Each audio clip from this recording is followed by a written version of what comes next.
My name is Esteban Toro. I'm a travel photographer. I'm from Colombia, but I'm based in New York City. I love to understand what's the relation between places and people, and that's why I document all these cultures different in the world, like China, India, Namibia, Nepal. I can go to different countries in South America, North America, Europe, trying to understand what's the difference between the world and what make us similar among each other.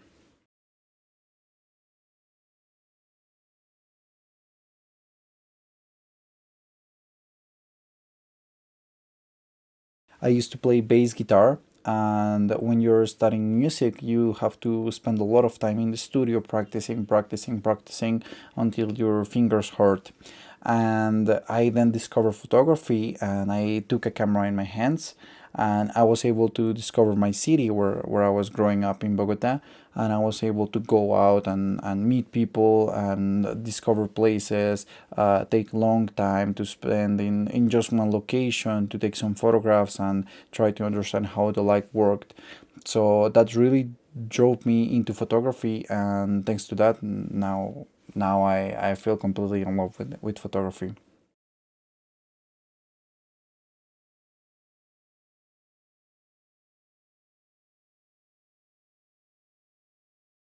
Documenting different cultures around the world because I was fascinated by traveling before. I have always been really curious about like what's this world, what it means to be alive, what is the society, how different can live someone or grow someone who lives in Russia than in Colombia or in US or in Germany or in Namibia. So all these questions allowed me to be really interested in documenting it, in understanding by my own experience how and what are these differences. So that's when I took a camera, and I feel the camera created an excuse for me to get into stories and into people.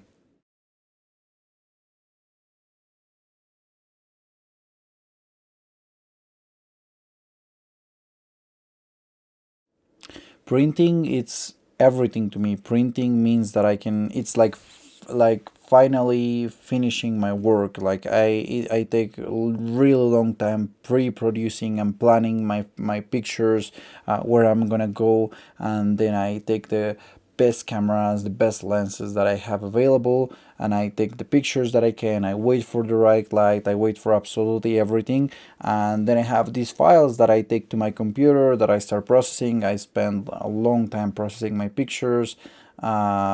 So I feel that after all this process, the way that a photograph can become alive is by printing it. It's the way that when you see how the printing comes out of the printer, it's a feeling that feels you. I feel there's nothing that compares to that. And if you have ever printed your images, you will understand what is like this feeling. And I feel that printing is really special to me in the way that I can remember when I look at a one photograph, I can remember how much effort I put to be there, how much effort I put to create that image that finally it's on paper, and that I don't know, that finally I can touch and feel with my hands, that goes beyond digital image or the social media that I can create, that it's like something that I can finally touch and feel proud of. And I love to print my images really big, so it's really important to me to print.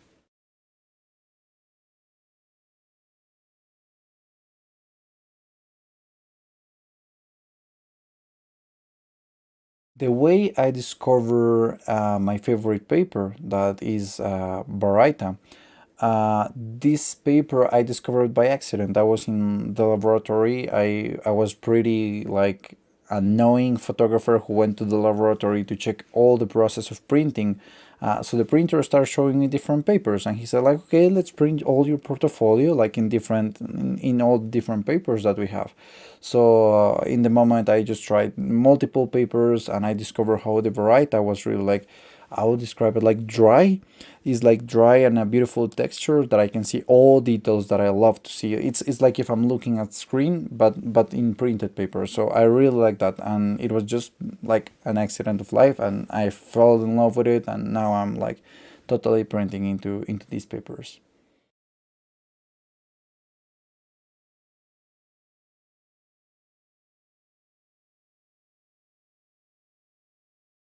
There is this funny memory. I was printing this photograph of a portrait in the Holy Festival, and then there was these blue spots on the eyes of this man, and I was like what is this? I told my printer, like, stop here the printing. We need to recheck this because there is something wrong with the print.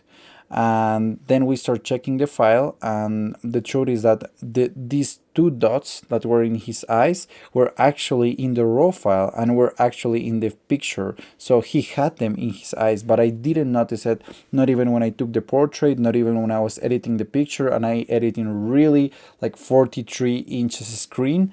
And I only noticed it when I finally printed out, and I could see that it was actually there in the image, and it was not a problem of printing. So we were laughing like how we stopped the printing, and then everything was part of the image. Something that I just discovered about my own image that I watched multiple times only when I printed out.